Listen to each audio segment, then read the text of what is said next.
Salut Joselito. Salut Philippe. Qu'est-ce Moi, je vais dire maintenant publiquement tout ce que tu dis avant de faire record. qu'est-ce que tu as foutu cette semaine? J'ai pas cherché du gorgonzola à la cuillère cette semaine. Je, À la, je cou- suis allé à à la l'école. cuccaia. Je, suis je suis allé, je L'italien suis allé, m'échappe. je suis allé choper un rhume à Lyon, à l'EM Lyon. Et c'est Et ça, les toits terrasses, on attire les jeunes avec une belle vue sur la ville lumière, la ville des lumières, pardon. Et, et on chope la crève. parce que moi, je suis pas jeune, donc j'ai chopé la crève. J'ai fait que des je rentre, je sors, machin. Je me suis bien échauffé et je leur ai parlé de Magellan cette année et j'ai testé un truc. Je suis allé tester des trucs parce que juste avant d'aller à l'EM, j'ai passé une certification. Alors, moi qui ai un stress. Tu l'as passé, tu l'as obtenu. Euh, ouais, mais laisse tomber. Ben, mesdames et messieurs, J'ai sauté un de ma jeune chaise. diplômé Non, de mais l'EM sérieux, Lyon. Ah non, attends. professeur de l'EM Lyon Je et crois diplômé que de quoi? On t'a appelé sur un. Bonjour, vous savez qu'avec le compte formation, alors tu as utilisé ton CPF ou même ça se passe pas, comment? même pas. Alors, mon Tu as acheté une CPF, formation je de l'ai copywriter utilisé. LinkedIn à Germinal. Euh, oui, exactement. C'est exactement ce que j'ai fait. Avec mon CPF, j'ai acheté une formation à Germinal. Voilà, qui ne s'est pas avérée extraordinaire, by the way. Représente. Ce qui compte, c'est ce que tu en Qui était, fais, c'est pas non, ce qu'il y a dedans. ouais, qui était pas mal faite. C'était plutôt orienté e-commerce et je trouvais que euh, c'était pas mal fait. Pour un débutant, c'est bien. Voilà, tu es débutant, tu veux pas perdre de temps à aller chercher plein de ressources à gauche, à droite. Ils ont tout On compilé, dirait ils ont tout compacté. des produits d'information, hein. Mais en France, on a Ouais, inventé voilà. le Donc, produit d'information voilà. subventionné, ce qui est quand même next level. Voilà. Alors, donc, j'ai mis mon CPF là-dedans, mais évidemment, après, j'en ai rien fait parce que j'en avais juste pas besoin. Mais ça m'a permis de voir comment c'était gaulé un produit d'information, etc., etc. Et là, non, non, c'est tout autre chose. En fait, je ne sais pas si c'est une franchise américaine, c'est plutôt, on va dire que c'est une agence, je ne sais pas comment ça s'appelle. Ça s'appelle Winning by Design, mais je ne saurais pas te dire si au départ, c'est une agence, ok? C'est une agence qui propose du consulting, de la formation, Un cabinet. euh, un cabinet, merci. Et, euh, Euh, et, Winning by Design existe depuis 2014. Son fondateur, je n'ai que son prénom, s'appelle Jaco, je ne sais pas quoi, c'est un néerlandais complètement allumé qui s'amuse avec une table mixage pour ses vidéos, en faisant ses vidéos sur YouTube. Et en fait, Winning by Design a développé toute une méthode autour du scale et ils l'ont déployé auprès de 700 boîtes américaines. La promesse initiale, c'était passer de 1 à 10 millions de dollars en très peu de temps, le plus vite possible. Voilà. Et aujourd'hui, ils arrivent en Europe. Et je fais partie des premiers formés. Alors, il y a déjà eu quelques cohortes. Et là, maintenant, ils ont francisé leur formation. Je ne sais pas trop pourquoi, d'ailleurs, parce que 80% des CEO ne parlent pas anglais, ne sont pas à l'aise avec. Et voilà. Et donc, ouais, ouais, vraiment. En fait, c'était. Parce que moi, j'ai passé l'été à regarder toute la chaîne YouTube, à poncer C'est le pas normal sujet. de localiser ces contenus J'ai trouvé que c'était quand on veut super conquérir un bien fait marché. en anglais. Non, mais oui, c'est bien. En fait, c'est bien de l'avoir fait. Ce qui m'a surpris, c'est qu'on me dise, bah ouais, on n'avait pas le choix parce que la plupart des CMO sont pas à l'aise avec l'anglais. Et là, tu dis, OK, Ce qui me d'accord. surprend, c'est que ça te surprenne. Euh, ça- Non, ça me surprend pas, en fait. C'est comme ça, hein. Que ce soit toi qui le dise, que ce soit moi qui le pense, que Mais quelqu'un d'autre me le dise, je me dis, ah t'es merde, pas en c'est vrai alors. République tchèque. La France est assez grand, top 5, ex-top 5, mais top 7 économie du monde. Beaucoup de locuteurs, donc t'as pas une pression énorme à parler l'anglais. Ouais, c'est vrai. Si ce n'est que Elle bah, s'est imposée les les 20 dernières années, Espagnols mais qui ont, ouais, les Espagnols qui ont beaucoup de locuteurs dans le monde aussi, pour le coup, ils n'ont pas traduit en espagnol la ah, formation parce mais qu'ils parlent ils sont anglais, tu vois. une ou deux économies plus bas dans la liste.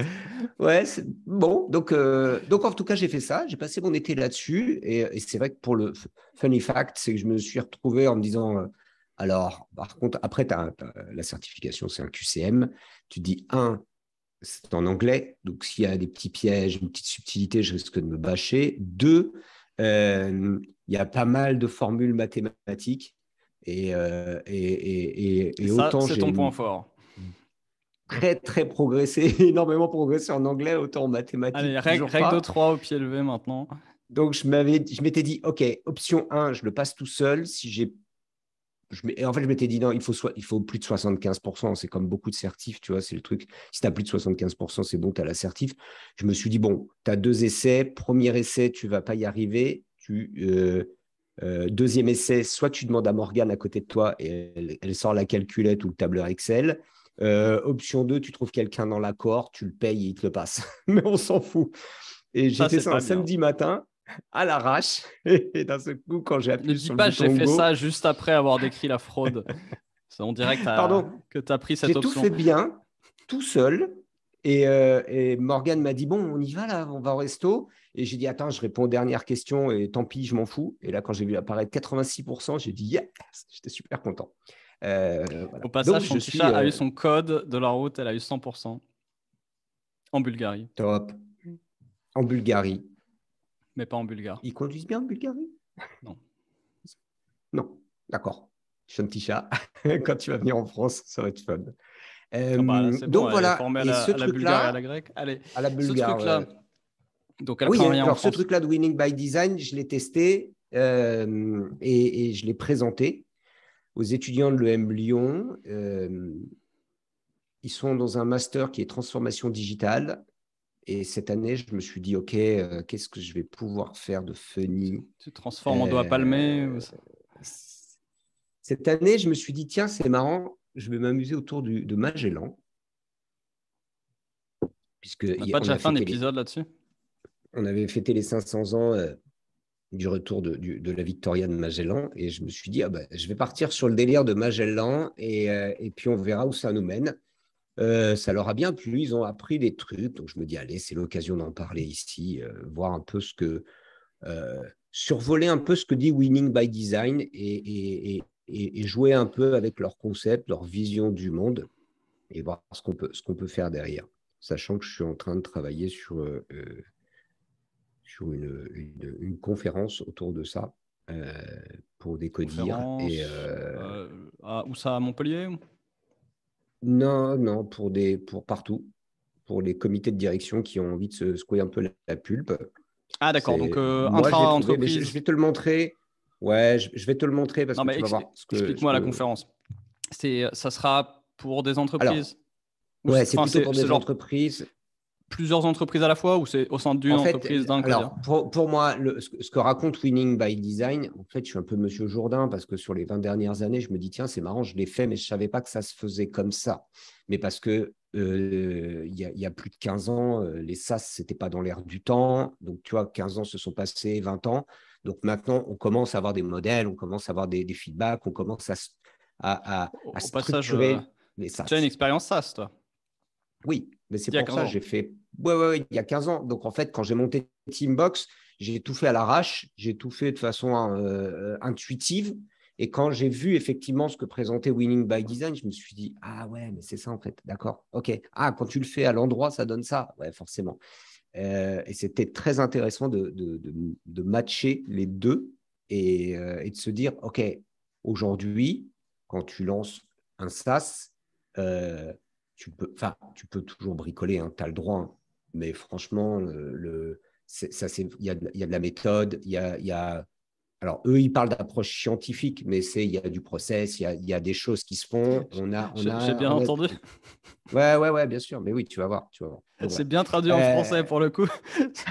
Un jeu de mots qui ne marche pas en anglais. donc, Joli. donc, tu Mais dis, OK, je pourrais me présenter comme ça, je pense, scientifique. scientifique. C'est ce que j'ai entendu. C'est ça, toi, tu es très scientifique. Moi, je suis scientifique, je pense. Ça marche très bien, Plus mais tu es chiant très que tu. scientifique.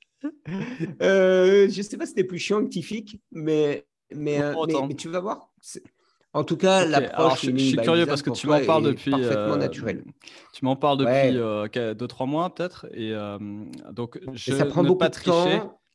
J'ai pas Non, vu t'as pas encore. Donc triché. aujourd'hui, Bon, allez, José go. Lito nous. Voilà, ça c'est Allez. l'intro qu'on devrait faire si on faisait des podcasts normaux. Ouais. Aujourd'hui, José Lito me présente Winning by Design. Je sais pas ce que c'est. Il sait pas non plus. Il a dit c'est une agence, mais c'est un cabinet, mais c'est une méthode, mais on ne sait pas. Une C'est un truc. formation qui n'est Testez-le. pas Allez éligible au voir. CPF. Je vous préviens tout de suite. Et pour Je laquelle pense tu pas, feras non. des conférences. J'ai toujours pas compris. Tu fais des conférences monoboîte, multiboîte. Je sais pas Non, comment on appelle ça. monoboîte. Non, non, non, non, Monoboîte. non. C'est vraiment. Donc, le C'est public, c'est Codir. Qu'est-ce qu'il y a comme rôle dans un Ouais. Codir? Ouais, généralement, tu dois avoir, si c'est bien foutu quand même, tu as. Alors, c'est plutôt pour des PME, d'accord. Et tu as le sales, market, Hmm. Là, c'est toute suite, la quoi. partie prod. Ouais, là, c'est suite. Ouais, là, c'est suite. Et Donc, responsable moi, je le vois opérationnel, comme quelque responsable chose de. marketing, directeur Ouais, commercial, injecter un peu CEO, évidemment, de directeur général, un peu de directeur culture financier. SaaS. Allez, Très bien. Surtout, majoritairement. Allez, je partage mon écran. Allez, c'est parti. s'il te plaît. Hop, est-ce que c'est clair? Est-ce que tu Allez, vois bien Magellan. l'écran? Alors, Magellan, c'est Ben, José Lito, hein. en C'est pas fait, Winning by Design. non, c'est pas Winning by Design, mais en fait, cette histoire Attends, C'était Jeanne je de vais Colomb, faire. ça. C'est mes gènes de colon. On a fait un Mais en épisode fait, sur Magellan, hein, je vous le recommande pas, mais on mettra le lien en dessous si on le retrouve. quand on a parlé de Magellan, quand j'ai introduit cette notion j'ai dit aux étudiants, vous faites un master en transfo digital, vous arrivez dans les organisations, vous allez être comme Magellan, c'est-à-dire que même si on sait que la Terre est ronde, la plupart des gens que vous allez embarquer pensent que la Terre est plate. Vous êtes portugais et vous allez manager des Espagnols, alors qu'ils se foutent sur la gueule comme aujourd'hui les Russes et les Américains. Et vous allez initier des trucs et tout le monde va vous mettre des bâtons dans les roues. Quand vous allez vous dire, tiens, c'est calme, on a bien galéré, maintenant on arrive dans le Pacifique, c'est que la moitié de l'équipe va crever. Et à la fin, vous ne verrez même pas la fin de l'histoire, vous allez vous faire défoncer bêtement au moment où vous allez vous détendre un peu du sgeg. C'est là où vous allez vous faire couper en deux. Donc, et celui qui vous détestait le plus, c'est celui qui va prendre toute la gloire à la fin de l'histoire. Donc, franchement, la transformation digitale d'une organisation, c'est un peu comme Magellan. C'est un peu la vie de Magellan. Mais on C'est a pas retenu son grave. nom. Le gars, mais on a retenu son nom. Sauf que à la fin, on a retenu son nom, mais tout ce qu'il a fait, c'est pour rien. On n'a jamais emprunté sa route tellement c'était compliqué. Donc, Il y a un finalement, détroit de Magellan quand même, donc on a emprunté il y une a un partie de sa détroit de route. Magellan qu'aujourd'hui quelques touristes empruntent pour se dire tiens, t'as vu, nous aussi on fait les Ok. aventuriers, mais Qu'à une au niveau époque était quand même commercial, le passage pour passer du Pacifique à l'Atlantique et vice-versa.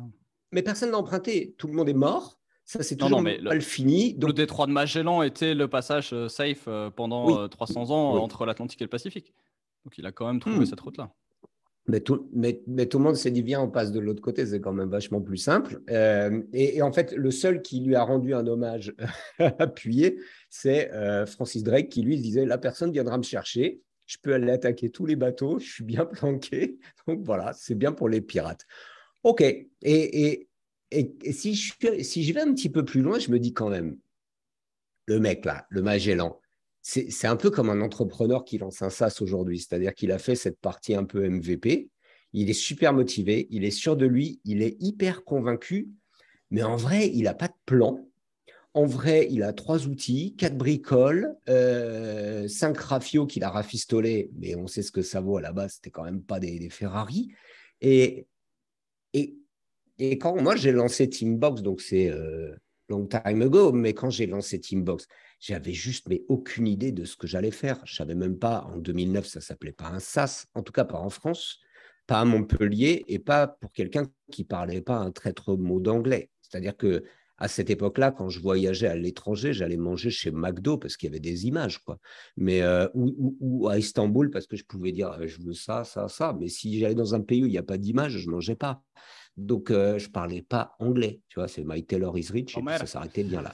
Donc, Comer, ouais, non, mais ça, c'est pour ça que je ne voyageais pas dans des pays anglophones. Et donc, là-dessus, cet été, euh, je raconte à quelqu'un, je lui parle d'un peu, je dis tiens, je vais préparer un cours sur la transfo digitale, je vais parler de Magellan, blablabla, ça me fait penser à ça. Et il me dit, mais c'est quoi ton histoire de Teambox? Je dis, bah, Il y avait des ingénieurs, on a édité un logiciel, ça ne se vendait pas, c'était la merde. On pensait qu'on arrivait là, et puis en fait, c'était Rio de la Plata, et puis on n'était pas au bon endroit. Puis on a pivoté, mais ça ne s'appelait pas un pivot, ça s'appelait vous êtes mort si vous ne trouvez pas une solution.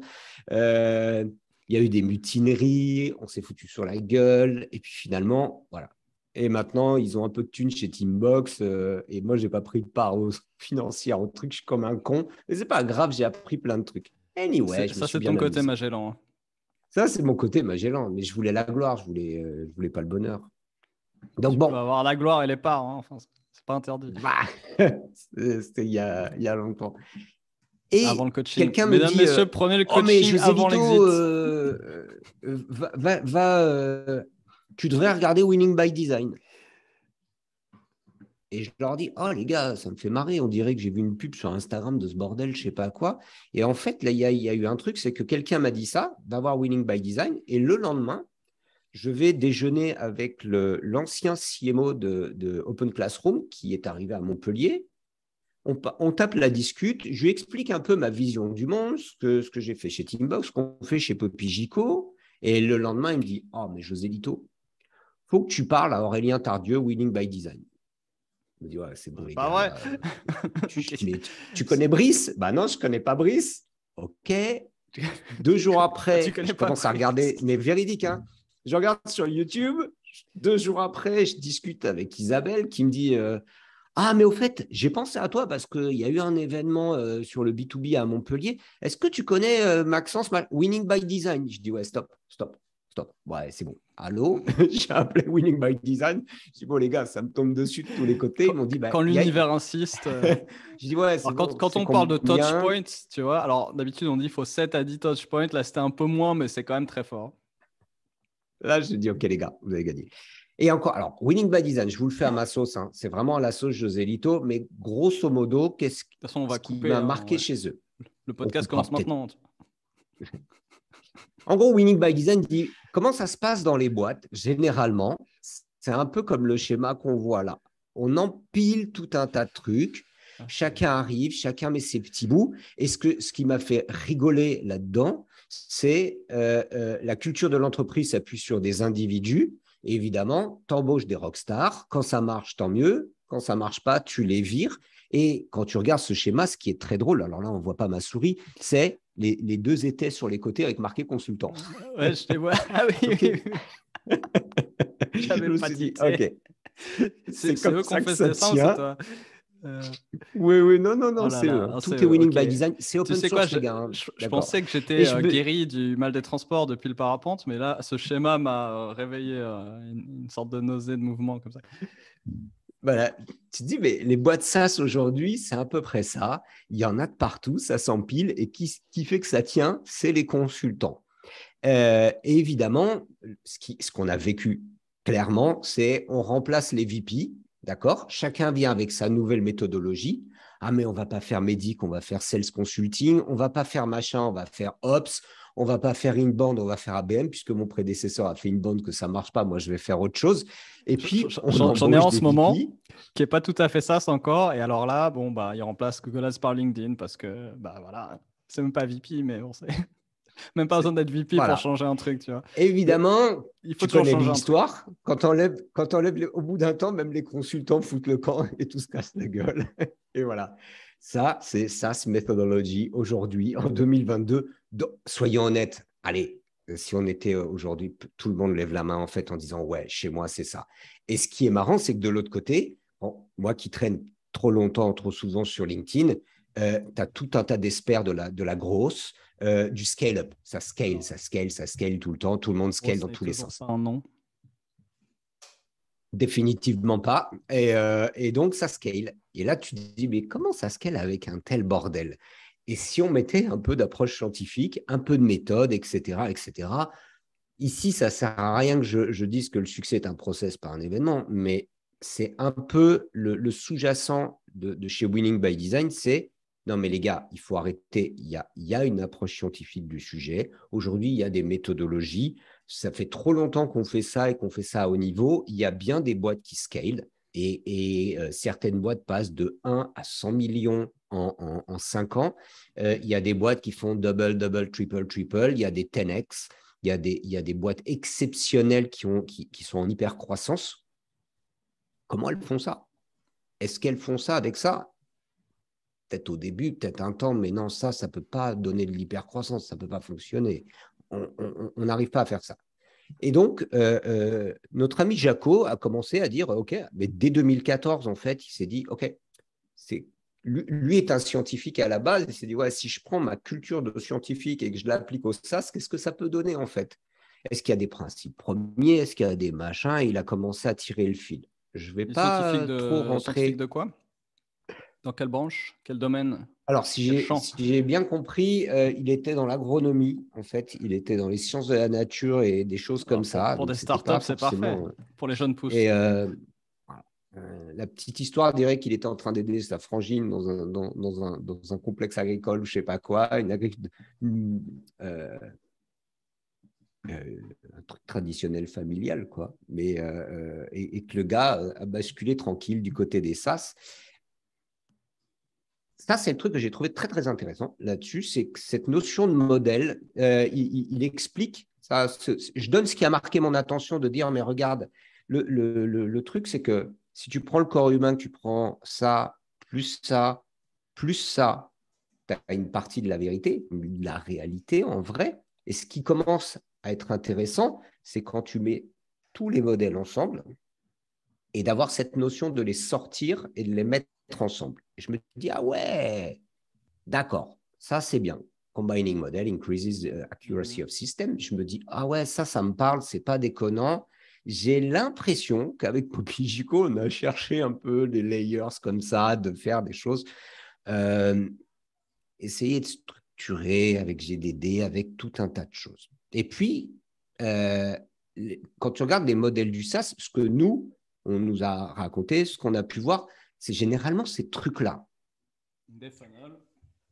Je me dis, ah, mais il y en a des couches. Alors, je On suis te dit, surpris ah, de ne pas regarde. voir le ARR qui était Ah, le évidemment, funnel SaaS. Le funnel le SaaS. funnel SaaS, je ne l'ai pas mis, mais oui, il y a lui, on nous a mis du marketing, on nous a mis du médic, on nous a mis tout un tas de choses. Et ça fait 20 ans qu'il y en a dans tous les sens. Tous les éditeurs de logiciels viennent avec leurs trucs, tous les cabinets de conseil viennent avec leurs trucs. Mais depuis plusieurs années, souviens-toi quand on disait les déçus, quand on a parlé des déçus de l'inbound ou des choses comme ça, on dit Le il y a lien bien, sera dans la description. il y a un truc qui marche pas, il y a un truc de frustrant là-dedans. Et, À commencer par et, les et résultats. à commencer par les résultats, je me dis mais il y a un truc de cassé, personne n'en dit. Alors on dit ouais, mais c'est parce que toi tu fais le parcours d'achat, nous on fait le parcours client. Alors après, il y a chacun qui a rajouté les frameworks, le double diamant. Et ça fait quelques années où je bouffe de la documentation, je discute, toi aussi, enfin, on est tous à chercher et on cherche, mais il n'y a rien qui me titillait. Et puis d'un seul coup, il y a quelqu'un qui dit, mais si, regarde, business model, data model, mathematical model, go-to-market model, growth model, operating model. Oh, là, je me suis arrêté, j'ai dit, ah ouais, d'accord, qu'est-ce que c'est que cette histoire Et là, tu dis, OK, Jaco, il dit, tu prends tout ça, et quand tu empiles tout, d'un seul coup, make sense. On dit, merde, jusqu'où il bullshit. Là, pour une fois, j'étais prêt à mettre de l'argent là-dedans et dire, OK, je paye. Je voudrais bien en savoir un peu plus. Je ne vais pas tout raconter aujourd'hui, on va disséquer, mais il y a un truc que j'ai trouvé bien. Donc, dans les trucs qui m'ont bien parlé, c'est pose-toi la question, c'est quoi ton revenu modèle Alors attends, historiquement, parce donc sur que la partie… dans la liste Ouais, précédente, il y avait business model, il n'y avait pas revenu model. Est-ce que ça, revenu c'est model, business c'est une model. sous-partie du business model? Alors, En général, ouais, on dit que revenu model, c'est juste une partie du business model. c'est une partie du business model. Donc, le revenu modèle, j'ai des morceaux. Je suis en train de le faire en live. J'ai des morceaux. Donc, le revenu modèle dit quoi aujourd'hui? Dit historiquement, en noir, sur votre gauche, quand on vendait du hardware, des grosses machines, etc., on dépensait beaucoup d'argent l'argent, on avait des contrats super longs. Et ça a été même l'histoire des softwares dans les années 90, au début des années 2000, les SAP, les Salesforce, tu avais des contrats multi-annuels. Okay. Et on a eu ensuite les SaaS et on a commencé à voir la notion de subscription avec le revenu annuel, voire mensuel. Et on arrive… Salesforce, c'est déjà du SaaS. Hein. C'est déjà du SaaS, mais par contre, le revenu modèle avait encore tendance à être sur des 3, cycles longs, multi-year. Ouais, okay. Ouais. Et on arrive aujourd'hui quand même beaucoup sur du modèle annuel, mensuel, quarterly ou monthly. Et on arrive de plus en plus, parce que ta notion à toi que j'ai retrouvée de productisation avec du consumption, où là, carrément, c'est ce qu'on trouve dans le cloud. Tu payes quand ça marche, quoi. Oui, ou en tout cas à l'usage. Alors à l'usage, on voit que c'est le début et après c'est encore l'impact qui est encore un autre niveau de… L'impact, c'est quelque chose qu'on trouve depuis presque 20 ans maintenant dans le performance marketing et certains formats publicitaires. L'usage, c'est ce qu'on trouve dans le cloud avec des Amazon Web Services. OK. Donc ouais, la tendance est celle-là, la maturité est celle-là. Ça a du sens… c'est un peu le sens du capitalisme en général. Intéressant. Et alors, si tu creuses un petit peu ça, ce qui est marrant, c'est de dire, comprenez bien qu'avant, celui qui prenait le risque, évidemment, c'était plutôt l'acheteur. Parce qu'une fois que le vendeur avait vendu, je t'ai vendu 4 ans, tu es content, c'est bien, tu n'es pas content, c'est pareil. Éventuellement, tu vas au juridique si ça t'arrange. Mais moi, je m'en fous en tant que vendeur, j'ai pris ma prime, j'ai pris ma thune et je m'en fous. Aujourd'hui, l'acheteur prend très peu de risques. Par contre, c'est le vendeur qui prend le risque maximum. Je mets toute l'énergie, toutes les ressources, tout en place. Et si ça ne marche pas, si je ne crée pas chez toi d'impact, tu dégages, tu vas voir ailleurs. Okay. Ce qui est très intéressant, c'est que tu te dis, OK, on est un peu dans cette notion-là aujourd'hui. En fait, le revenu modèle des SaaS peut aller à gauche, à droite. D'ailleurs, on note qu'aux États-Unis, par exemple, on voit que dans le domaine des banques, des grandes compagnies, on est quand même revenu sur au niveau software sur du multi-year. Aujourd'hui, Salesforce a vraiment réorienté depuis 3-4 ans et revient sur des contrats 36-48 mois. Ils ont fait pencher la balance un peu dans l'autre sens. Donc ça, je me dis, OK, ça, tiens, c'est intéressant. Dans un cycle économique aussi, on est dans la partie crise du cycle économique, donc il faut relever les marges. Donc là, il va y avoir des tours de vis de partout. Hein.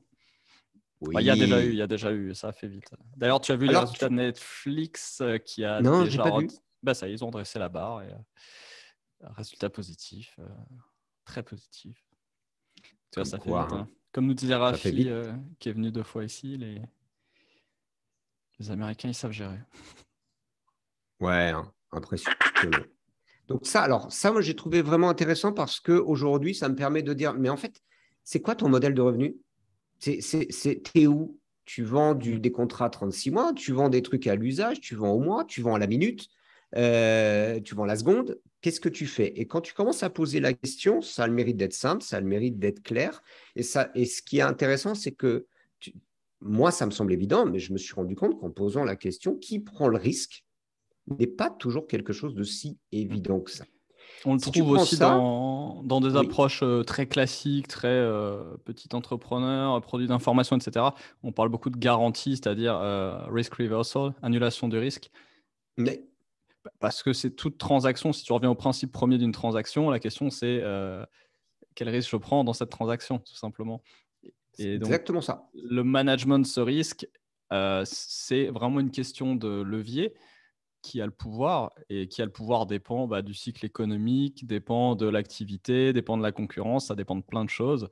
Et c'est ça qui va décider si tu dois prendre tout le risque en tant que vendeur ou si tu peux te permettre de passer une grande partie du risque à l'acheteur.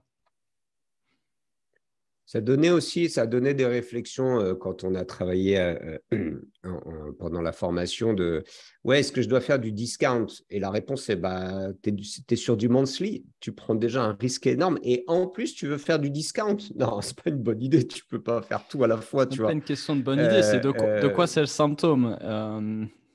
Mais tu vois, voilà. C'est exactement ce que ça a emmené comme réflexion de pourquoi tu veux discount alors que déjà tu prends le risque. Et là, pendant la formation, j'en ai vu dire ah ouais, c'est vrai, j'avais pas vu ça comme ça en fait. Et Donc discount tu sur prends quoi en ça, fait? Ou discount en échange de quoi? En général, tu vas discounter sur l'annuel parce que tu prends voilà. moins de risques, le client prend plus de risques, donc tu rémunères cette prise de risque avec un discount.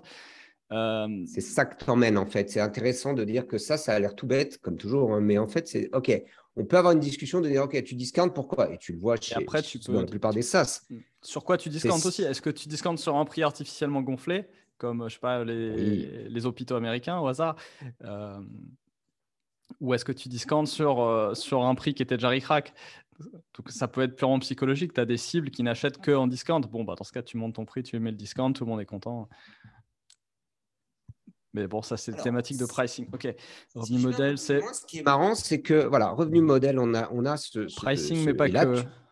pricing, mais pas que. Et puis, ce qui est très intéressant, c'est que ce qu'on nous présente classiquement, euh, c'est le fameux funnel, le fameux entonnoir, d'accord, Donc, un avec entonnoir lead gen, avant-vente. lead dev, sales, poum, poum, poum, assez traditionnel, avec ton pitch, avec tes discounts, ta négociation, et la fin de l'histoire, alors ce qui a écrit là sur la gauche, évidemment, ça fait partie d'un ensemble plus grand, hein, mais l'idée, c'est de se dire, traditionnellement, l'histoire s'arrête une fois que tu as fait ton closing.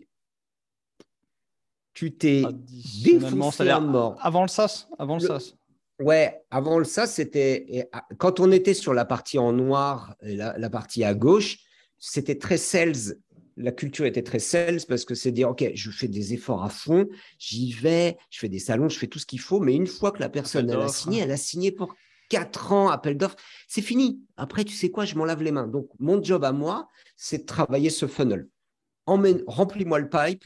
Moi, j'y vais, ça close, ça close, ça close, ça close. Il faut closer, closer, closer, closer. Avec cette idée aussi de dire, ben, si tu veux 2 fois plus de business, tu fais rentrer 2 fois plus de monde. C'est assez linéaire, c'est assez bête comme truc, mais ça marche. Donc, 2 fois plus de leads, 2 fois plus de dev, 2 fois plus de sales, 2 fois plus, et bon, bon, bon, bon, bon. Super, les gars. Sauf que ce truc-là, quand tu commences à aller de l'autre côté, ça marche beaucoup moins bien. C'est un peu ça qui s'est cassé ces derniers temps, c'est de se dire, mais et j'allais te dire que par intuition, on se dit, mais c'est pas ça qu'il faut faire en fait. Sauf qu'il y a toujours le blabla de un client que tu fidélises coûte moins cher qu'un lead que tu vas chercher, et bla et bla. On te dit, ouais, mais en attendant, on va faire de la lead gen à mort. Hein. On va jamais s'arrêter de faire de la lead gen comme Toujours des. pareil, ça dépend où tu es dans ta maturité. Si tu pars de zéro, tu as une chose à faire qui est de créer un cash Oui, flow. oui. Mais après, il faut le Il y a maintenir, un ton cash flow. momentum. Mais une fois que tu as des clients, comment tu fais? Et surtout quand on euh, parle de SaaS, d'où on a dit AR tout à l'heure, qui est le data model standard aujourd'hui en SaaS, et pas post-classique, post-SaaS, mais quand tu es dans des métriques SaaS, tu as besoin de prendre en compte la rétention, parce que tout le business se fait sur la rétention, en fait.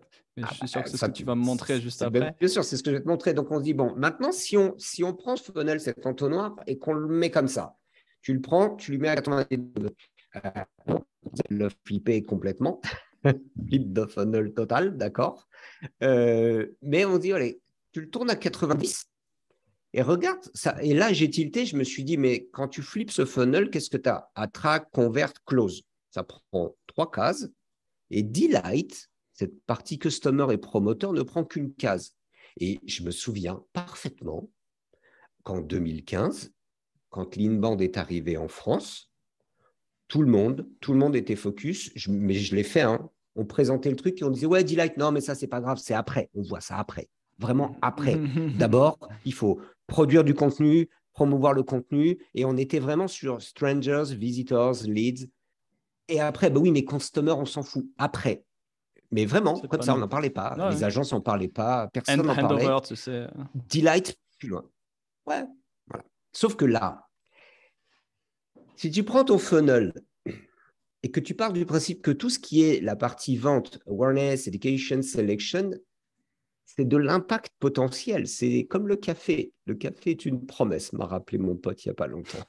Tu ne boiras jamais l'odeur du café. Voilà. Si tu dis que la partie en bleu, c'est l'impact potentiel et que la partie de l'autre côté, c'est l'impact réalisé, qu'est-ce qu'on a en fait de cette partie, la delight, machin, on s'en occupe que moyennement. Et donc, ce que propose Winning by Design et d'autres, c'est de dire, cette partie-là, c'est quoi?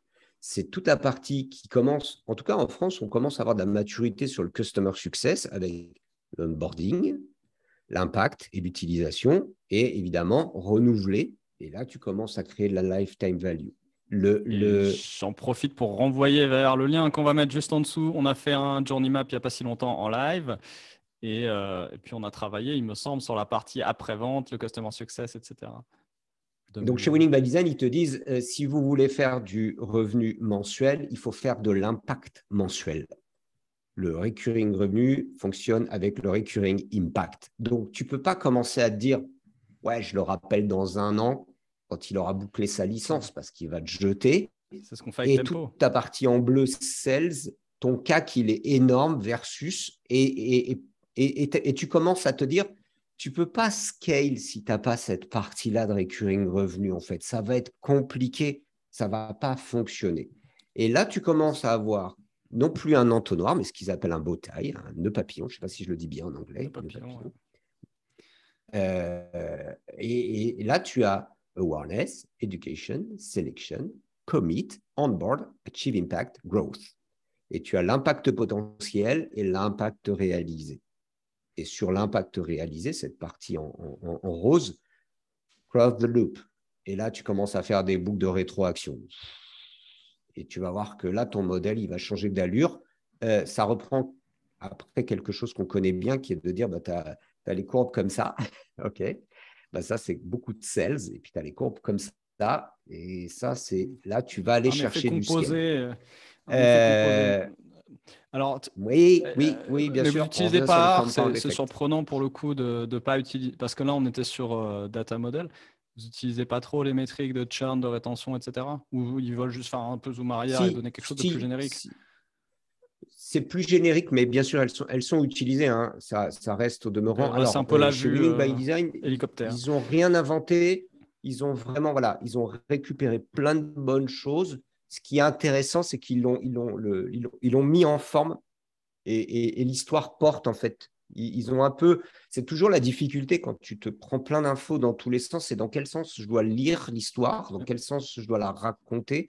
Et c'est ce que j'ai vraiment apprécié chez Winning by Design. Il y a une espèce de cohérence qui te dit, ah ouais, c'est évident.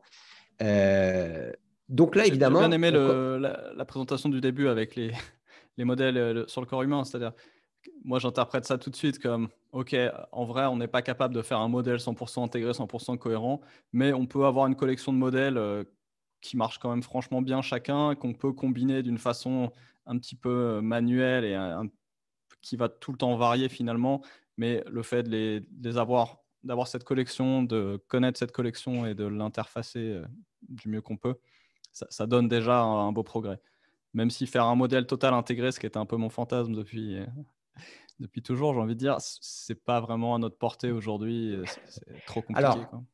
Ils ont beaucoup bossé dessus parce qu'ils ont quand même ils ont travaillé sur de nombreux projets. Donc, c'est vrai qu'ils ont aussi des benchmarks, ils ont pas mal de choses.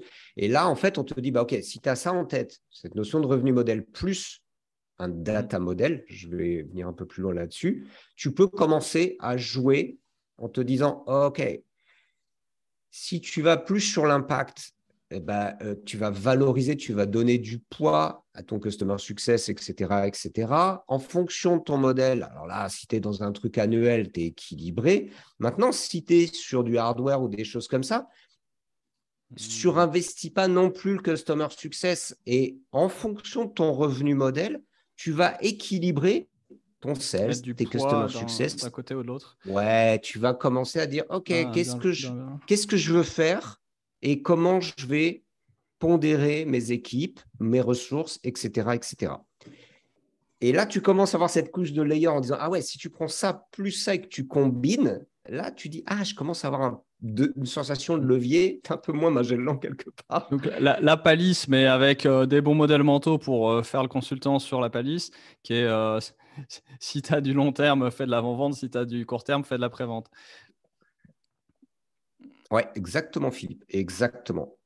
Alors, là, je vais plonger un peu là-dedans, je précise, parce qu'effectivement, on est arrivé sur cette partie-là où, Et ça, pour moi, c'était important. Aligner le marketing et les ventes. J'en ai tellement entendu parler et j'ai tellement entendu dire « Ah, mais si le marketing et les ventes partageaient le même outil, ça serait plus simple. » Allez, tout le monde prend HubSpot Et parce le qu'il y même a le boss CRM, le éventuellement. Customer Success et le même boss éventuellement, et ça sera plus simple. Tu dis « Ouais, ça ne marche pas, les gars. En attendant, en vrai, c'est très compliqué à mettre en œuvre. » Comment ils contournent ça chez Winning by Design? Ils te disent « Bon, vous savez quoi? Ce qui se passe, c'est que dans ce modèle-là, il y a plein de méthodos. La partie awareness, on te dit il faut faire de l'inbound, il faut faire de l'ABM, il faut faire du machin. Après, quand tu es sales, il faut faire customer-centric selling, medic, spin selling, bant, whatever. Et puis alors, quand tu es sur la partie onboarding, chacun aussi a son petit truc à lui. Et si on essayait de banaliser le truc en disant, regardez, on va dire CR1, CR2, CR3, CR4, CR5, CR6, CR7, OK. On va calculer le temps et les volumes. VM1, c'est les volumes, voilà. Donc, combien on a de personnes qui sont dans la phase qui passe de Identified à Interest en CR1? Combien de temps, quel est le delta? Voilà, conversion rate, le delta en temps et quel est le volume?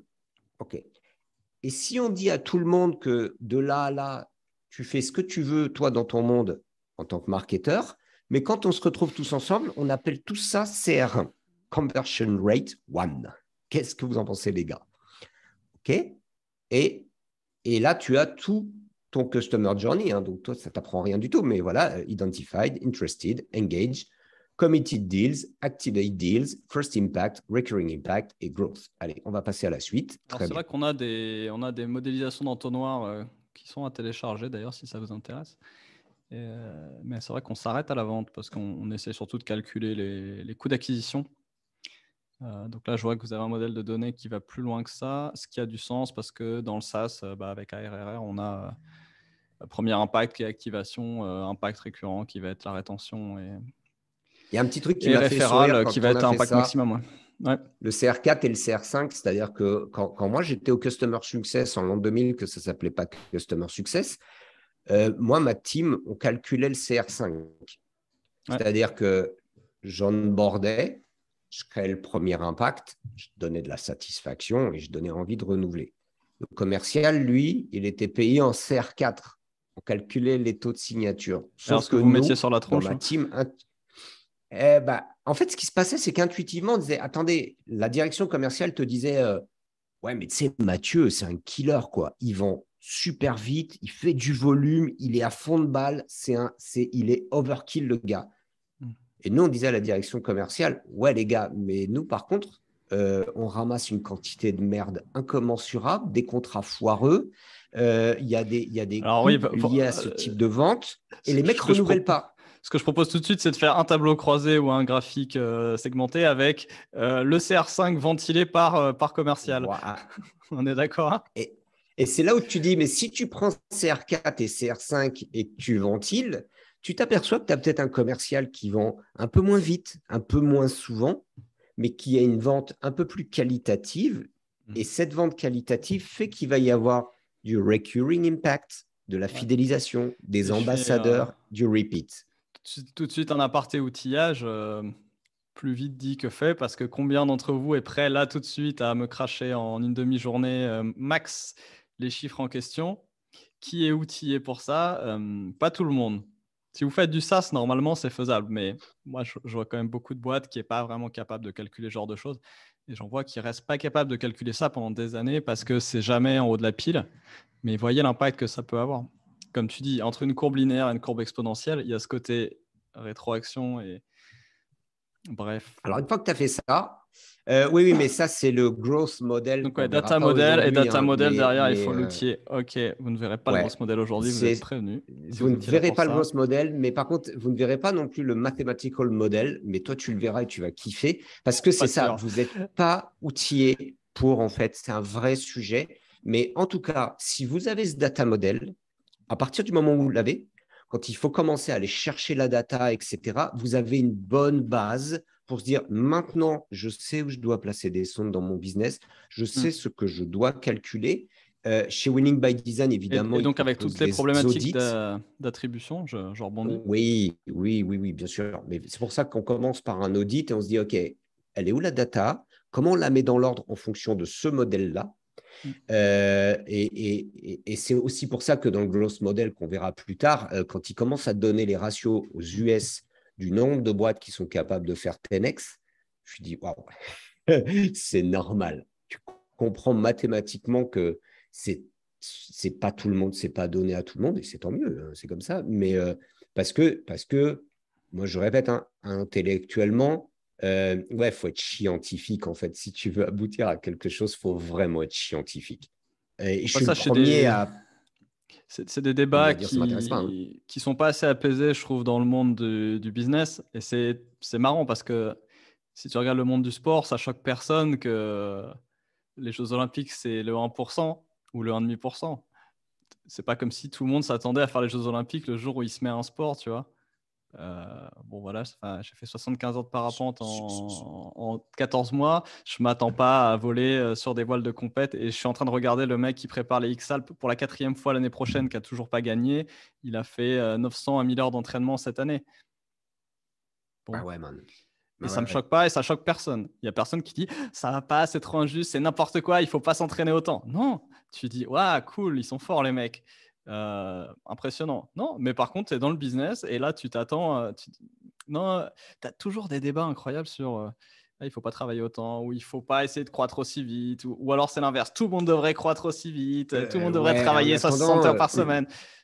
Ni l'un ni l'autre, Magellan, chacun son avant truc. qu'on lui confie 5 bateaux, Magellan, il avait quand même déjà navigué Oui, quelques oui. années. Il avait déjà fait un petit tour. Et ça, ce qui est marrant, c'est que quand moi j'ai vu ce modèle, je me suis dit, OK, depuis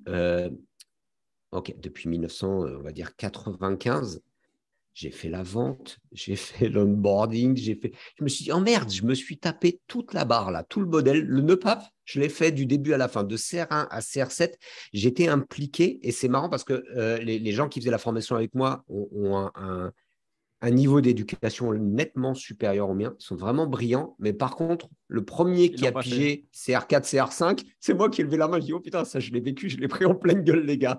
Et je me suis dit, ah ouais, j'ai bouffé toute la bande là, toute la ligne, je l'ai mangée.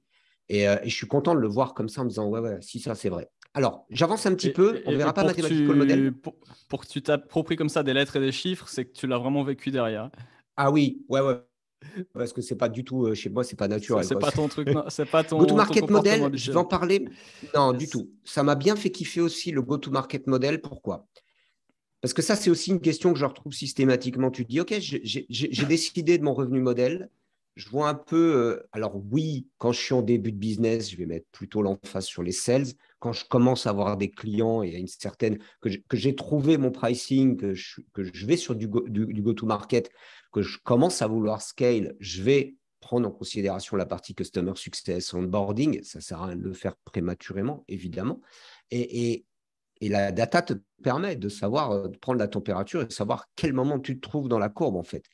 Il y a un autre sujet, et ça, je l'ai vu aussi beaucoup, et ça m'a bien plu, c'est de dire, OK, tout bête. Euh, combien tu as de clients, combien tu signes là sur la gauche, hein, OK? Combien tu signes de clients par an? 10, 100, 1 million, 100 000. Et quelle est la valeur annuelle des contrats que tu signes? De 5 000 à 500 000. OK. Et souvent, on dit, mais comment j'organise tout ça? Comment je fais vivre mon sales, mon market? Tu sais, c'est souvent de guingois, tu arrives dans une boîte, c'est un peu tout le temps de travers. Comment tu réalignes un peu ça? Alors, c'est un peu tordu comme je le présente, mais on part du Bah, principe j'allais que dire c'est un graphique ou une matrice. Donc c'est une matrice. alors, ce qu'ils appellent le PLG, c'est le Product-Led Growth, la productisation. Quand ça fait vraiment. Alors, c'est des chiffres US. Attends, c'est Okay, où? c'est Ah, des en haut à vrais gauche, ok. chiffres US. Okay. En haut à gauche, no touch.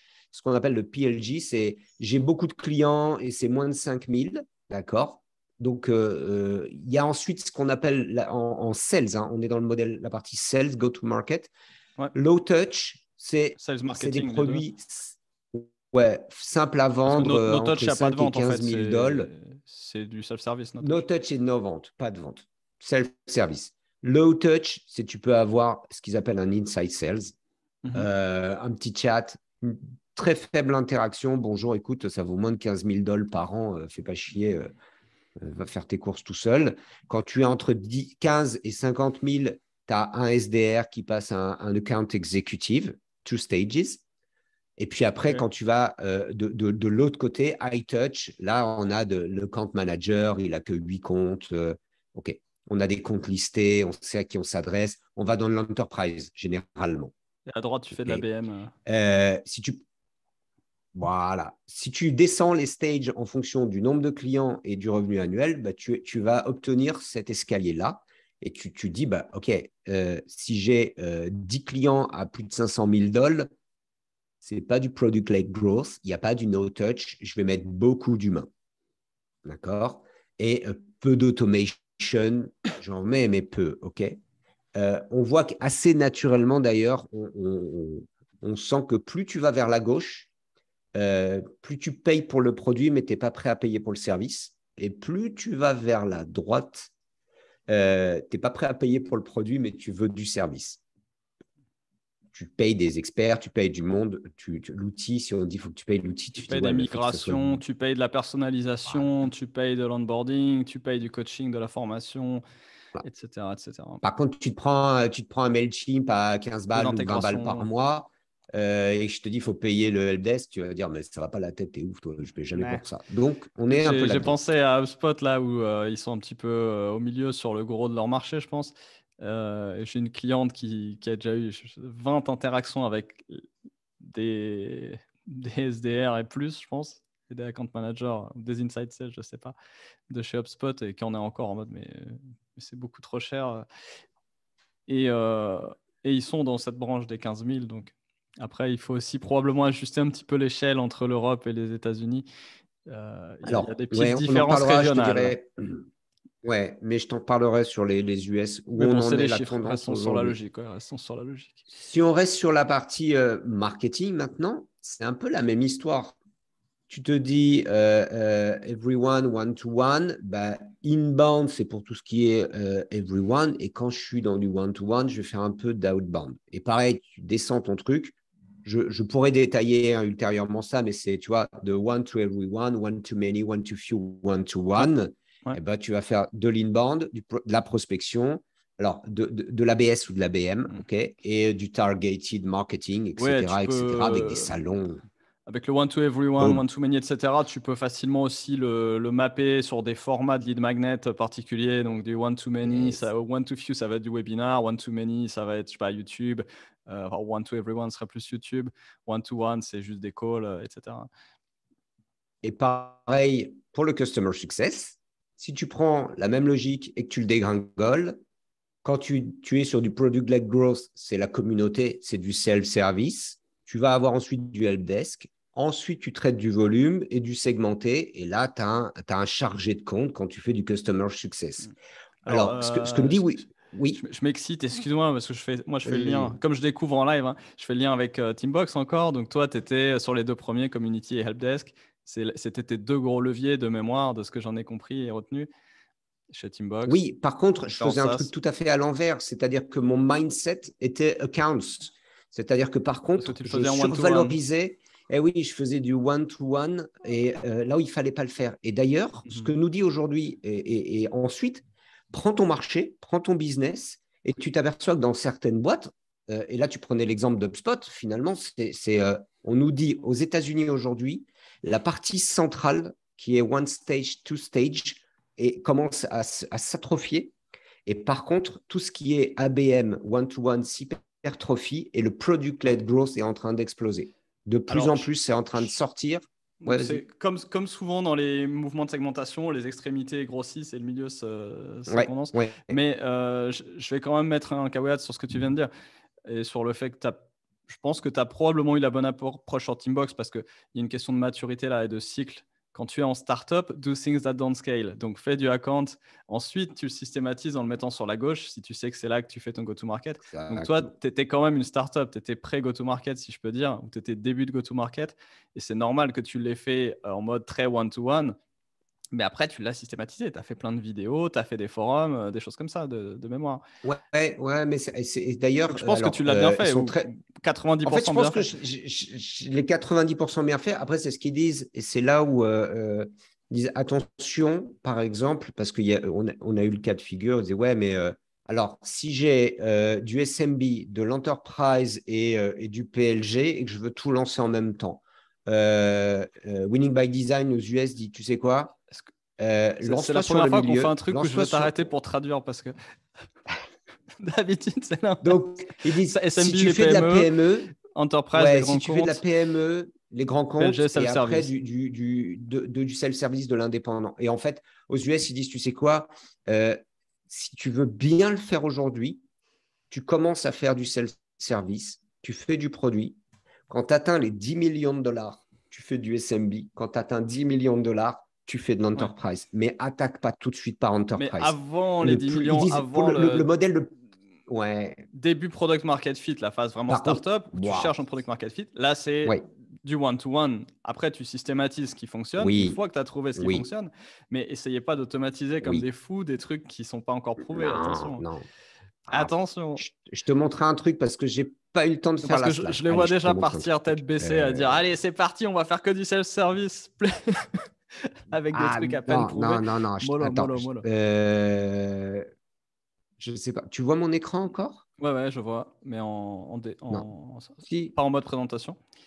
Je vois la slide 36. Ah, attends, je vais sortir de la présentation. Pardon, je vais Tu sortir. veux Je vais départager ou arrêter c'est le bon? partage et je vais Allez. repartager. Je vais repartager 2 secondes. Je vais te montrer un truc parce que je trouve Alors, intéressant de commentez pour les demandes creuser. de traduction, là, parce que maintenant que Joselito, c'est nos Ouais, anglicismes à tout craint, on est mal barré. c'est foutu là. Vous allez plus m'arrêter, les loulous, je vous le dis. Moi. J'ai jamais vu comme ça. Sur le. Bah ouais, mais à force de me C'est tanner, de sympa dire cette vas-y, Matrix, mets-toi à hein. l'anglais, c'est pas mal, hein. Ah, je savais que ça allait t'intéresser. Je savais bien que ça allait te faire plaisir. Non, puis c'est bien, Euh, je vais dire, c'est prescriptif, mais ça donne des rules of thumb, comme on dit. Alors, c'est quand même très appliqué au SaaS. Les règles ne seront pas tout à fait les mêmes pour des boîtes avec des marges différentes.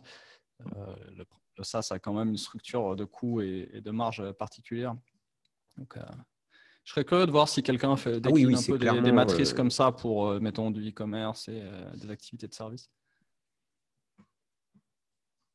Moi, je les ai pas vus, très honnêtement. Alors attends, est-ce que je peux te partager? Oui, je vais te partager ce truc-là. J'ai pas eu le temps de le détailler. Je pense pas que ce soit utile qu'on aille beaucoup, beaucoup plus loin, mais pour ceux qui sont pas encore morts, voilà.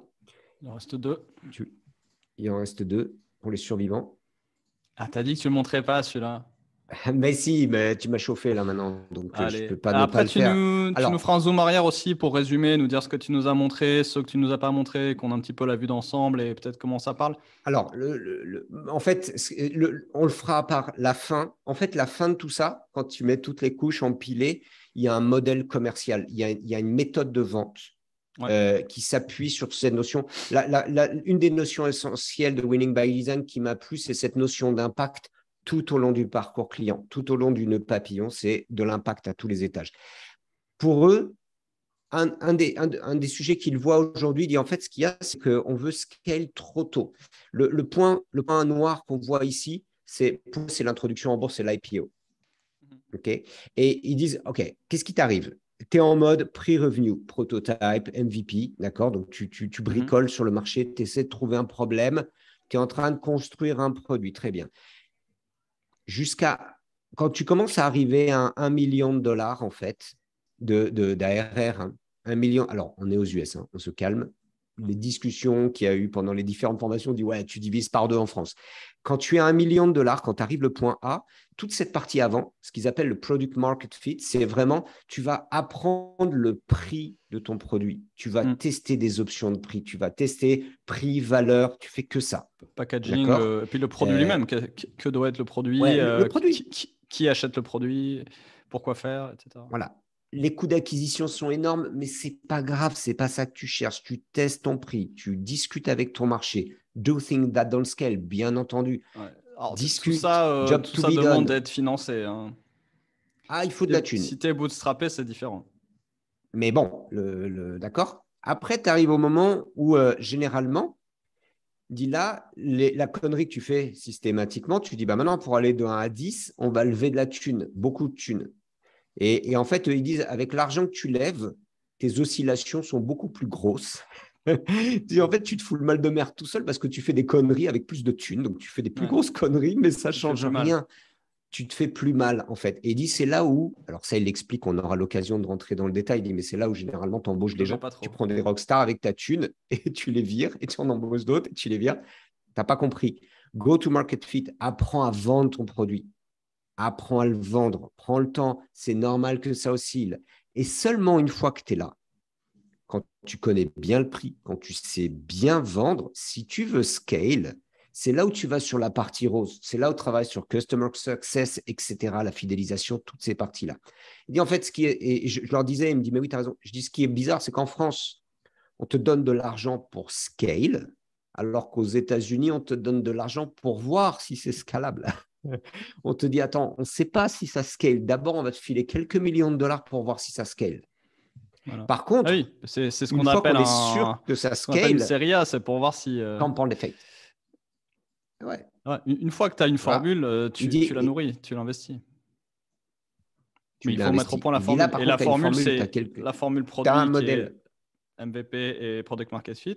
Une fois que tu as un produit et un début de cible, tu commences à tester un go-to-market. Une fois que tu as un go-to-market, tu peux scaler et là, tu finances à dizaines et dizaines de millions.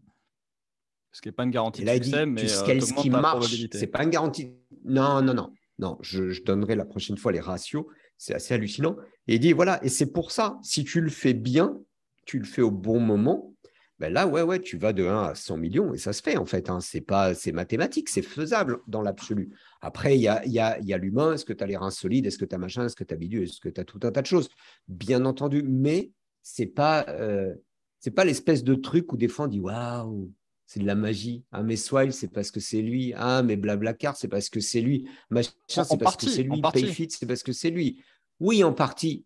Mais il y a du boulot. Il y a du boulot. Il y a du boulot. Il y a du boulot. Success is a process, not an event. Investissez sur les process, pas sur les individus. Et là, évidemment, quand j'ai entendu ça, t'imagines que ça fait dans mes oreilles. D'autant que c'est les deux. C'est les deux. Et ça dépend aussi de ton business. Ça dépend de ton business. Il y a des business vraiment de… Le rêve absolu du capitalisme, c'est que tout soit dans le process, mais ça ne marche pas comme ça. C'est un capitalisme cognitif. Non, on est d'accord. Tu dois investir aussi sur les individus. Et c'est pour ça que des endroits comme la Silicon Valley, ce n'est pas que des process, loin de là. La Silicon Valley, ça marche parce que c'est un écosystème où sont tous les individus qui l'ont déjà fait plusieurs fois, donc qui ont le muscle construit, qui se comprennent, qui parlent le même langage. Et je ne parle pas de l'anglais, je parle de leurs modèles mentaux, de ce genre de choses qu'on est en train de regarder. Et les gens se comprennent. Et là, je pense qu'on s'est un peu excités tous les deux et je pense qu'on a parlé chinois la moitié du temps, dans le sens où, comme on se connaît et on connaît ces sujets, on parle à peu près le même langage et tu vois ce que je veux dire, je vois ce que tu veux dire. Et je pense que quelqu'un qui débarque là et qui ne s'intéresse pas à ça d'habitude, est tout de suite un petit peu… Ouais, là, Donc, j'ai si poussé les un humains, petit peu, mais, quand même les individus, beaucoup. Je l'ai présenté à 25 étudiants à l'EM Lyon. Ça a connecté. J'ai senti que je les les pauvres. Et pardon les loulous, hein, franchement. Mais merci. Après ça, ils ont applaudi. Mais j'ai commencé la journée On avec verra s'ils viennent Magellan. liker le podcast, là, défi, mettez-nous 10 J'ai likes. commencé par Magellan, j'ai terminé par ça. Et j'étais complètement dans mon mood. Les gamins ont applaudi, ils ont apprécié et ils ont connecté. En fait, j'ai vu qu'ils avaient effectivement, eux, ils ont connecté, ils ont capté le sujet. Certains découvraient complètement, je ne pense pas qu'ils aient toute la subtilité, mais c'est pour ça, Philippe, tu vois, je me suis dit, OK, ça, aujourd'hui, c'est quelque chose que je dois mettre en forme, que je dois mettre en musique pour le présenter en 1 heure de façon très concentrée, mais juste pour donner envie à des comités de direction de se dire, yes, il y a quelque chose là-dedans. Et c'est vrai que j'ai trouvé qu'il y avait une espèce d'évidence en disant, OK, toutes les pièces du puzzle se mettent bien en place, ça me parle. Et là, je me suis dit, OK, ça a l'air, d'un seul coup, ça a l'air évident. Il y a un autre truc que j'ai présenté, que moi je suis allé choper chez Oustama, C'était de dire, OK, il y a un modèle de croissance linéaire et puis il y a une exponentielle, il y a le compound effect. Bah, quand tu mets ça avec, tu dis, ah bah ouais, c'est sûr, tu sais, ça te semble évident. Tu présentes ça aujourd'hui à des étudiants, ils te disent, ah ouais, on n'avait pas pensé qu'en fait, derrière tout ce qu'on nous parle de business, de machin, il y a un modèle de croissance qui n'est plus le même qu'il y a 20 ans. C'est ça qui a changé, en fait. Ah ouais, c'est ça Il y qui a a eu, changé. Oh, putain. ouais, il y a eu la vague logicielle, on peut dire, à partir de, ça a commencé en 95. Donc, les 30 dernières années ont quand même créé de nouvelles formes de business, tout Mais tu vois qu'il y a simplement. des entrepreneurs aujourd'hui qui viennent, ils construisent un SaaS et en fait, leur modèle interne, leur logiciel, c'est le logiciel d'avant. Ils ont un logiciel mental linéaire. Donc, à chaque unité de plus, il va falloir que je mette des ressources en plus. La notion de compound effect, ça leur passe totalement par-dessus. Et quand ils pigent le compound, quand ils ont cette notion d'exponentielle, ils se disent après, OK, super, ça, je le prends, mais ils ne savent pas comment le mettre dans leur boîte et le traduire au niveau sales, market, customer success. Et c'est là où Winning by Design m'a bien plu. Je me dis, ah ouais, ils ont rabouté tous les morceaux de l'histoire. Et c'est qu'une histoire, hein. Il n'y a pas de magie, il n'y a rien de nouveau sous le soleil, tout Des est modèles. déjà là. On a Mais il y a. beaucoup parlé de modèles mentaux il y a quelques Ouais, années, ouais, c'est ça. ouais. Si tu veux peut-être nous remontrer les 6 modèles et peut-être nous faire une synthèse et d'après, je te demanderai aussi comment tu travailles avec ça, au-delà de faire des petites Alors, conférences. je repartage Mais l'écran. le Je vais partage donner avant. la ressource. Je partage. Prenez la ressource. Elle est là. C'est open source, hein, les loulous. Gavez-vous, servez-vous, enjoy. C'est Allez alors. bosser, de regarder ça, sérieux. Non, non, allez bosser. Mais non, non, non. Alors, Regardez investissez ça sur avant d'aller l'individu bosser. pour le coup, plus que le process, parce que ça, on Alors peut pas en faire des ça, process, hein, il faut être honnête aussi. c'est-à-dire, vas-y, dis-moi. J'étais en train de regarder autre C'est chose. pas des Mais... process, tu peux pas en faire des étape 1, étape 2, Alors, étape 3, étape 4, comme Oussama craché sur non, la façon dont les gens non. utilisent The une startup. Science of Revenue. Allez sur ce site, on mettra la ressource en bas, The Science of Revenue, Winning by Design, d'accord. Ça, les templates sont là, ils sont gratuits, vous suivez tranquillement. Preuve On a sociale un peu, ces ils ont bossé avec qui de là. connu? Ils ont accompagné 700 boîtes aux US. Regardez ces vidéos, il est fort. Slack, si tu veux quelque chose d'hyper connu, On s'en fait Slack. une. Comment Il y en a Slack d'autres. existe, Slack s'en fait une. J'ai pas checké. Franchement, tu sais quoi, je suis pas encore allé regarder les autres. En France, ils viennent d'arriver en France. Il y a Thales qui a signé avec eux pour un accompagnement complet, d'accord. En moyenne, alors, vous voyez, tout est là. Hein. C'est pas compliqué, c'est gratuit, c'est là.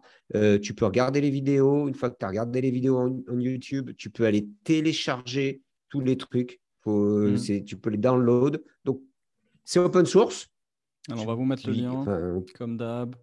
créditez-les. Euh, Et donc, on retrouve le data model qui est ici, ouais. Remonte les le 6. modèle mathématique. Remonte les 6 Alors, qu'on les avait vu ensemble. 6, alors attends, je vais essayer de les retrouver ici. Hop, Là, hop, ouais, hop, hop, scroll, je hop. les ai vus juste Voilà. avant. Voilà. Alors, Donc, on a vu le revenu modèle, qui est une partie du business model, mais bon, j'ai l'impression qu'il ouais, l'appelle juste business model, pourquoi pas. eux l'appellent business model. Le data model, Storvalder viendra râler plus tard. Data model, qui est un peu le art slash funnel en mode nœud papillon, qui est et donc qui map au business model avec, si tu es plutôt long terme, mets l'accent sur le closing. Si tu es plutôt des cycles courts, on met l'accent sur le produit.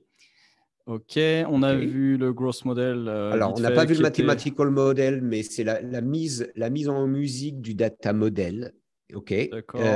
On a vu le go-to-market model, qui est comment Avec aligner marketing, vente et customer success bah, en fonction du nombre de clients que tu as, en fonction du revenu de qu'ils la taille de tes génèrent, clients, la la fonction de taille la de taille de tes tes clients, clients et donc de nombre de ta clients, taille de maturité. tes clients. Correct. On a On vu a la l'échouillé croissance. vite fait comme ça pour se donner envie le modèle de croissance. Et il nous reste plus Attends, tard. laisse-moi synthétiser. Ah, Sinon, comment veux-tu que je synthèse. retienne? Donc, on a vu Ouais, pardon. le growth model, c'est-à-dire le cycle de vie d'une startup entre l'avant product market fit et le moment où tu es prêt à scaler. Et donc, pour te dire de prendre le temps, de savoir dans quelle étape tu es dans ton cycle de vie. OK. Et Et d'ailleurs, là-dessus, je voulais glisser un modèle qui est pas tant pour les SaaS, mais qui est pas mal utilisé dans le monde lifestyle business, donc plutôt des solopreneurs, etc. on parle beaucoup du principe des 1000 jours. Donc, la première année, tu apprends à faire les choses. La deuxième année, tu apprends à les vendre. Et la troisième année, tu scales. Parce qu'on te dit toujours, il faut à peu D'accord. près 1000 jours pour remplacer. Tu quittes ton boulot, tu veux lancer un truc un peu solopreneur. Tu es à peu près 1000 jours, 3 ans pour remplacer ton revenu de professionnel. Euh, Ouais, ça tient. Ouais, c'est c'est un clair. peu la rule of thumb. Ok, et operating model, tu nous en as pas parlé. Donc, J'en ai j'imagine que pas c'est la parlé. partie droite du nœud papillon qui te dit comment délivrer de l'impact. Alors, le operating model, en fait, c'est l'ensemble. Tu prends l'ensemble et comment tu le crées concrètement, comment tu crées des playbooks pour tes sales. D'accord. Et en fait, tu arrêtes de vendre tes features, arrêtez de faire des putains de démos, ça saoule tout le monde. Et Vendez de ici, pour l'impact. demander une réservation. Apprenez à vendre de l'impact. Merci. Et là, effectivement, c'est un modèle de vente, c'est un framework de vente. Et là-dessus, par-dessus, tu crées tes playbooks, etc., etc. Et tu vas t'apercevoir que ce modèle de vente, la façon dont il est fait, il est présenté, euh, euh, ça match assez naturellement avec ton marketing, tes sales, parce que c'est un vrai sujet, on l'a déjà évoqué ici, de dire, tu as mis en place un super marketing inbound, une belle expérience, puis tu as un sales, un gros cochon qui vient tout saloper, ou après ton sales, tu as réussi à faire en sorte que ça se passe bien, mais c'est les customer success qui vont agir comme des porcs. Bon, ben là, on a quelque chose qui est un peu plus homogène. Mais ça, j'aurai l'occasion de revenir dessus, et on est vraiment dans la pratique. Très honnêtement, euh, quand tu as été vendeur grand compte, quand tu as vraiment travaillé, tu le fais assez naturellement en fait. Au bout d'un certain nombre d'années, quand tu es bon, tu le fais. Mais évidemment, quand on t'explique comment tu fais quelque chose assez naturellement, perso, j'ai pris une claque en pleine tronche, quoi. Ça m'a fait ah ouais, c'est ça, d'accord, c'est bon, j'ai compris. Ouais, et tout le jeu Euh, derrière, c'est un peu ma question suivante, c'est comment tu utilises ça en tant que consultant. Donc, tu débarques dans les boîtes, c'est un petit peu comme si on alors, pense au lean, on va mapper la chaîne de valeur, on va dire, OK, là, il y a une pause, là, il y a un temps d'attente, là, il y a un stock excessif, là, il y a du gaspillage parce qu'il y a un taux de perte qui est beaucoup plus élevé qu'ailleurs, etc., etc. Et on bouche les alors, trous. Donc, en comment tant toi, que tu utilises ça consultant, alors ça, c'est winning by design en fait. une C'est mission? plus en mission, comment on commence. Hop, alors, comme une mission de conseil traditionnelle, j'allais te dire, mais winning by design. Alors, eux vendent des formations, d'accord? Ils vendent beaucoup de formations. Pour l'instant, en France, très, très orienté sales. Mais le process, il est là, hein, c'est assez classique. Tu as une partie, voilà, que ça ne fasse pas pip-pop dans l'écran, une partie diagnostic. Donc, on va prendre ce nœud papillon, on va aller chercher la data, on analyse la data, on va mettre les CR1, CR2, etc., etc. Une fois qu'on a fait tout ça, il y a une deuxième partie qui est la partie design. Ça va être mettre en place ce nœud PAP partout dans l'organisation. Au niveau du market, ça va se traduire comme ça, les 16 de Customer Success. Et ensuite, évidemment, activer, on va aller travailler dans l'entreprise pour prêcher la bonne parole, pour que tout le monde s'y mette, et entraînement et coaching. Donc, pour Donc, ils ont certaines traduit, personnes, ce sera du training avec des ils ont traduit formations. Playbook mot à mot. Où ça? Guide de jeu, Je ne sais plus, sur activer. activer. Guide de jeu. Sur activer. Activation par le biais de processus et de guide de jeu définis. Guide de jeu. Donc, Et tu vas Playbook. faire train, guide de jeu. Ah oui, ils ne sont pas embêtés, hein. Et pour certains, évidemment, il y a une partie coaching. C'est à peu près D'accord. comme ça que ça se passe. Donc Moi, ça, là, c'est José formation Lito, d'équipe. je suis aujourd'hui. Il y a plutôt formation Des d'équipe, équipes. d'une part, et création clairement des méthodes pour les commerciaux surtout. Un instant. Ils appellent l'équipe Il y a de l'équipe go-to-market. terrain, Attends. L'équipe go-to-market, ils incluent quoi dedans? Ils incluent les ventes et le marketing. marketing, sales, customer success. Pour eux, Les trois, go-to-market, c'est d'accord. l'ensemble. Ok, Ouais. merci. Bon, c'est plutôt quand même marketing, sales et relations clients, pour le Mhm. traduire comme ça. Et aujourd'hui, en France, ça va être vraiment très, très axé sur les sales. Il y a des consultants indépendants, d'accord, qui ont passé l'assertif, parce que comme ça, on peut travailler tous à plusieurs. On partage en fait la même méthode, le même langage. Ouais. Ils vont prendre, typiquement, ils vont prendre plus un José Lito. Pour l'instant, ils prennent plus un José Lito sur la partie market. Pour la partie diagnostic, en France, c'est Aurélien Tardieu qui est un type brillant et lui, il sait faire des produits en croix. Et après, il y a des équipes de coach. Aux États-Unis, on trouve, hein, quand on regarde évidemment les teams, il y a, je ne sais pas où c'est, voilà, il y a il y a 600 personnes aujourd'hui. Et là, il y a 600 clients dans le monde et il y a toute une team d'experts. On peut retrouver Winning by Design sur LinkedIn. Mhm. Et Moi, donc, en toi, tant que moi tu aujourd'hui, es pour spécialisé l'histoire, c'est de marketing? raconter. Moi, non, non, non, non, non, j'ai pas envie d'être spécialisé, rien du tout. Le truc qui me fait kiffer, c'est d'aller raconter l'histoire. Euh, c'est vraiment dans une entreprise, dans une organisation, d'aller inspirer les directions pour dire, OK, OK, c'est bon, on en est là, il faut faire comme ça. Je fais quelques missions dans de belles SaaS françaises et ça m'a vraiment super grave frustré parce qu'on arrivait par job to be done, on arrive par le market et tu dis, mais les gars, c'est juste que vous n'avez pas la culture SaaS en fait. Et j'avais pas d'outils sous la main. J'arrivais toujours avec mes petits bouts d'un peu d'inbound, un peu de machin. Mais tu vois, dès que tu es inbound, on dit tu es HubSpot. Bah non.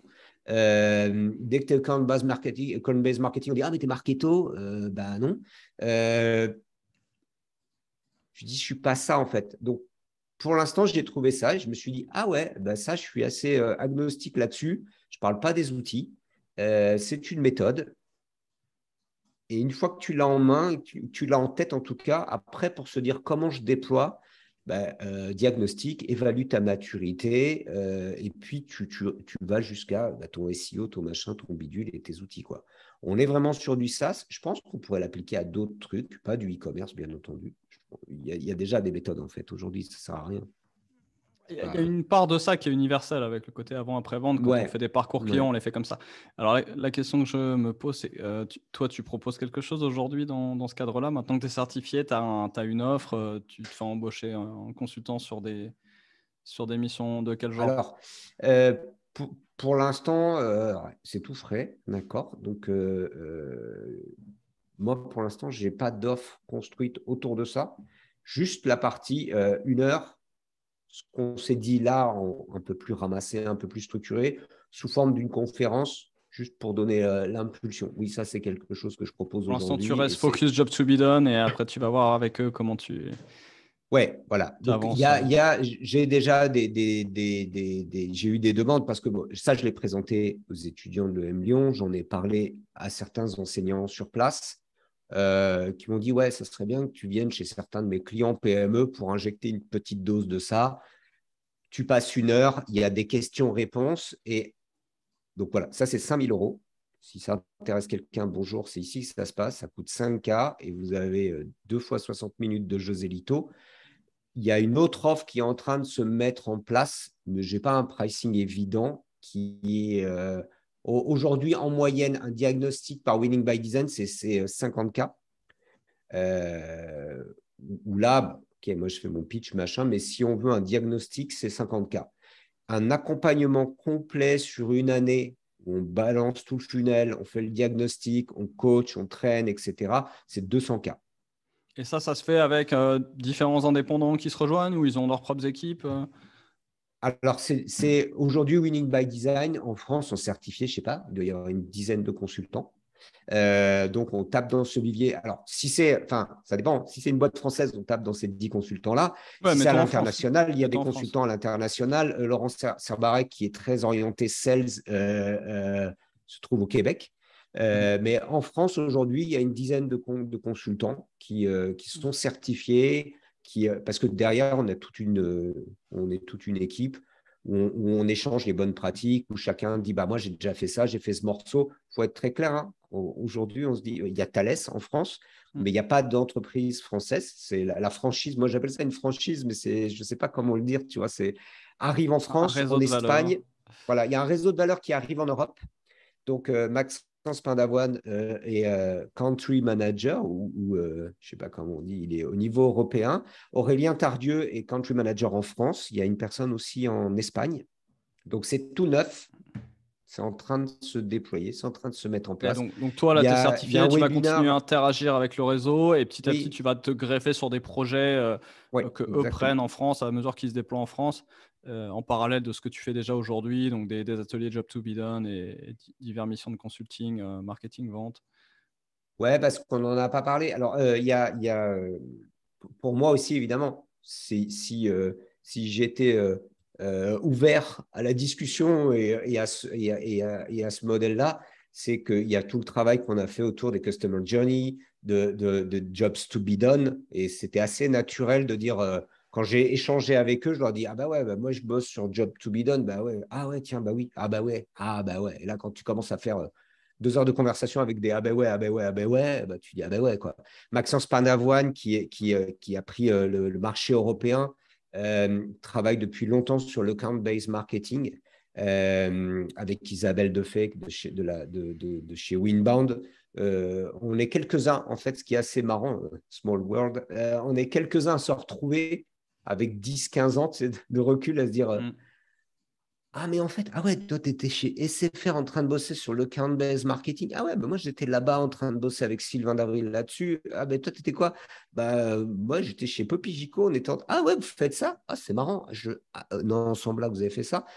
Et c'est en train, voilà, la mayonnaise est en train de prendre. Donc, Donc, vous un avez peu du bol parce que c'est tout restructurer neuf, votre. hein, franchement. Vous avez vos 15 ans tous d'expérience dans le SaaS, l'inbound, etc.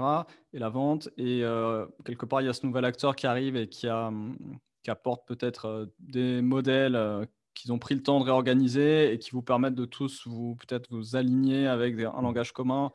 2012, Philippe, tu dis putain, on était où pendant tout ce temps-là? Tu sais, c'est comme souvent dans nos conversations où tu sors Jobs to be done, ça fait 20 ans, Full Blue Train Train Manifesto, ça fait Manifesto, 20 ans. avait Tu vois, 20 ans, ouais, 22, 23. il y a quelqu'un il n'y a pas longtemps qui m'a dit au fait, tu connais le truc framework pirate? T'en penses quoi? Okay. Bah lol. What year is this? Tu sais, le même avec, comment c'est quel acteur déjà, j'ai oublié, Robin Williams sur son île déserte avec sa barbe. Quelle année on est? Quelle année on est? Ouais, c'est ça. Et en fait, mais tu te rends compte, C'est Philippe, que 2022. Ne paniquez enfin, pas. qu'est-ce que j'ai foutu cette semaine? J'ai parlé de Jobs to be done à des étudiants qu'on ne connaissait pas. La semaine d'avant, j'intervenais pour le groupe La Poste à Montpellier, où là, il y avait des décideurs marketing, sales, et pas mal avec des tempes grisonnantes. Blue Train Manifesto inconnu, Jobs to be done inconnu. Et quand j'ai demandé qui pratique, qui fait de l'inbound, il y en a 2 qui ont levé la main sur 20. Donc, on est très, très, très en retard. Ou je ne sais pas si c'est en retard ou pas. En tout cas, on n'a pas C'est sûr que cette c'est en retard. culture-là Je regardais l'autre aujourd'hui jour des en courbes de France. PIB, Et de l'Europe et des États-Unis et de la Chine sur les 40 dernières années. Il y a un décrochage de l'Europe. L'Europe a un PIB plat depuis 2008 quasiment, alors que les États-Unis ont eu un petit trou comme ça pendant la crise et sont repartis avec la même pente, voire un peu plus. La Chine a explosé et l'Europe est à plat depuis 2008. Donc on est à plat depuis presque 15 ans. mais Donc c'est ouais, il y sûr a que un retard. à côté de ça, tu as des Et gens il y qui a vont Nicolas commenter ce que Collin. fait Elon Musk ou je ne sais pas qui ou Sama Mars, The Family, whatever. Et tu dis, mais waouh, Je tu vais mettre les as deux une dans la même espèce de phrase. c'est un décrochage. Il y a un gros décrochage, mais tu regardes Ouais. aussi l'automobile allemande versus ce que fait Tesla en Allemagne. Et Ouais. on Donc, n'a pas tout vu. Ça va s'accélérer d'une certaine façon. oui, Un décrochage énorme. Qu'est-ce que j'allais dire? tu parlais de Je sais Nicolas plus. Collin à un moment donné. Ah oui, Nicolas Collin, Mais merci, avait écrit il y a quoi? Il y a 6 ans, un article sur le fait que l'Europe est dans une économie de rattrapage. Il dit on est encore dans le rattrapage en fait. Depuis l'après-guerre, on est en rattrapage. Et là, dans l'économie numérique, on est en rattrapage.